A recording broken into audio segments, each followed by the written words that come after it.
Everyone and welcome back to the channel. Today we have a review on the Segway ZT3 Pro electric scooter. So let's get straight into it.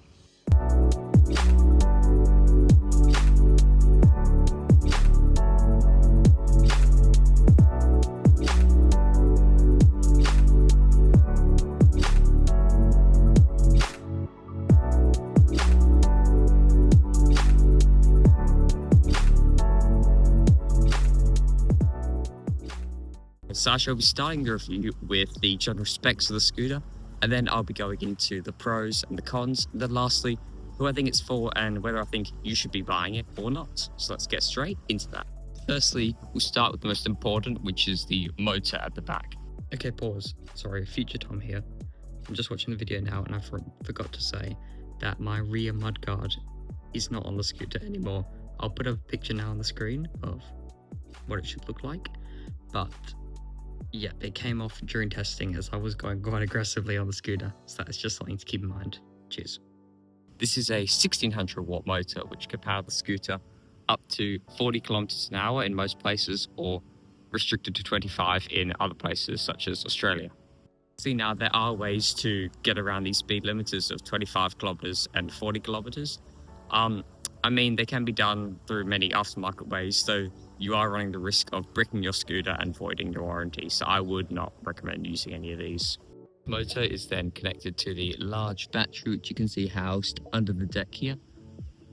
It is quite a large 596 watt hours, which should give you up to 70 kilometers of range in eco mode, and well, less if you're going in sports or regular mode. I've found that the estimates are pretty much correct, obviously not quite up to manufacturer standards, maybe 10% below, but it obviously depends on many other factors like rider weight, terrain, how much you're pushing the scooter, and many other things. These are then connected together by the screen at the front and this control pad here. So you switch it on like this, which will allow it to turn on, and there you can see your speed in kilometers, your battery percentage, and you change your modes through the mode button on here. And lastly, the throttle is on the right side here, which can be used as a thumb throttle or as a twist throttle. Now I've gone through the general specs of the scooter, I'm going to go into some of the pros and some of the things that I really like about the scooter.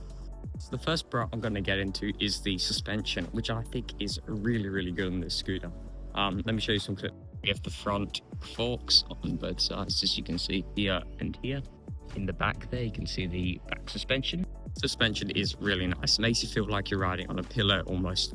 Going over bumps is much nicer. Compared to the Segway P65 I reviewed earlier, a few videos ago, which you should definitely check out, which had no suspension, this is miles better. You actually just feel so much nicer, and it inspires a lot more confidence. You can ride at high speeds while feeling a lot safer. Next, the features on the scooter. There are so many features on this scooter. Like, this is the first scooter I've ever reviewed that has traction control in the app. Like, that is absolutely crazy to me. There is so much customization you can do and just features you can turn on and off in the app. I'll go through some now on the screen, as you can see. But yeah, it's just incredible, and it just really makes the scooter feel a lot more premium, and you're getting a lot more bang for your buck almost.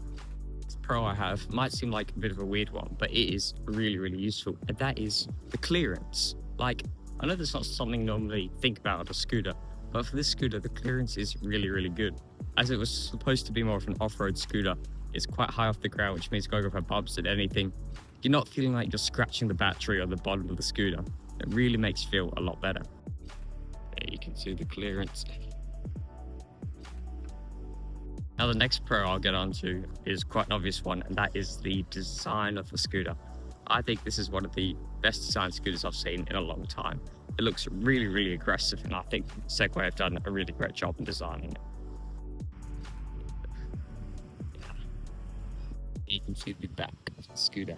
Okay, and the last pro I have is going to be the range. I know I already talked about it earlier, but that 70 kilometers, even though you won't normally get that in normal riding, is really good. Like, if you have to stretch the range, if you've got a long distance, you can go slower and you can go really far on the scooter. And now onto the cons. Though I do really like the scooter, and there aren't many, there are a few things that could be done better. So let's get into them now. Firstly, I'm going to start off with the quality.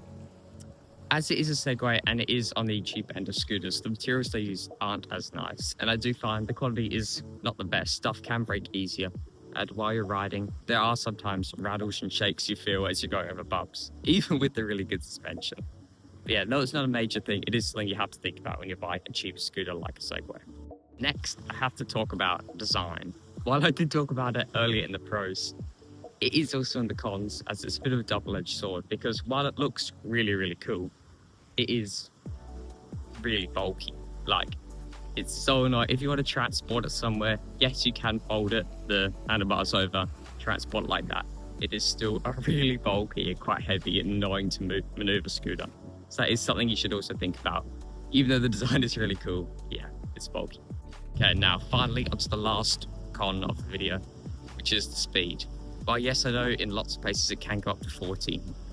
In Australia, at least, it can only go to 25 without any special unlocks, which is quite annoying because that is not quite fast enough for lots of people, and lots of scooters around the same price don't have these same restrictions and locking, so you can go much quicker. So it's something to think about as well. If you do want to go faster, you don't want to go down the risky route of unlocking it, this might not be the scooter for you. Now, for the final verdict for this scooter, who is it for? Do I recommend you buy it, and who should buy it? So I'm going to say that I do recommend. I think this is a great scooter for most people to buy.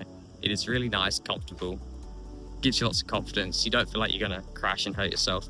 And it can go a long way. I think it's good for most people. However, a few people I wouldn't recommend it for is obviously people that want to go faster because of the speed restrictions, and also people that use it more as a last mile vehicle. So you take it maybe in your car first, or maybe even in the train because it is a bit bulkier and larger and annoying to carry. Yeah, apart from that, most people, I'd say that this is a great buy. Okay, now if you've made it this far, I want to thank you so much for watching the video. I've just started this channel and I'm seeing how much I can grow it in this short amount of time. So thanks so much for watching, and I'll see you guys all in the next video. Peace.